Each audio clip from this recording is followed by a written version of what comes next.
Саламаттыкты сактоо министрлиги Бишкекте шаурмага улангандардын абалы боюнча маалымат берди. Белгилүү болгондой, республикалык клиникалык жугуштуу оорулар ооруканасына жалпы 43 бейтап кайрылган. Анын 23 ооруканага жаткырылды. Арасында 2 бала бар. 20 адам медициналык жардам көрсөтүлгөндөн кийин амбулатордук дарыланууга жөнөтүлдү. Ар бир адам керектүү дары-дармектер менен камсыздалган деп билдиришти мекемеден. Буга чейин Бишкекте 21 киши шаурмага улангандыгы маалымдалган.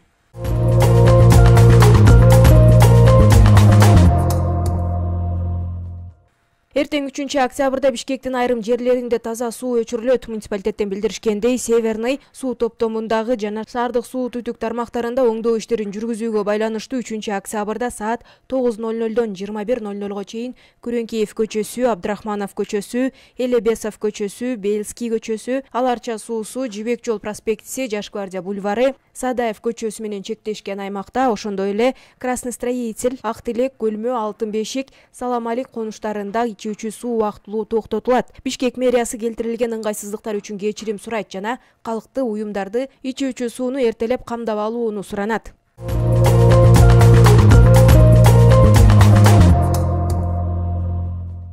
Кыргызстанда дем алышта 20 өрт кырсыгы катталды. Бул тууралуу Өзгөчө кырдаалдар министрлигинин басма сөз кызматы кабарлады. Маалымат калай Ош облусунда 6, Чүй облусунда 4, Ош шаарында 3, Жалал Абад облусунда 2, Бишкек шаарында 1, Баткен облусунда 1, Ысык Көл облусунда 1, Талас облусунда 1 жана Нарын облусунда 1 өрт кырсыгы катталып, аларды өчүрүүгө 21 бөлүм тартылган.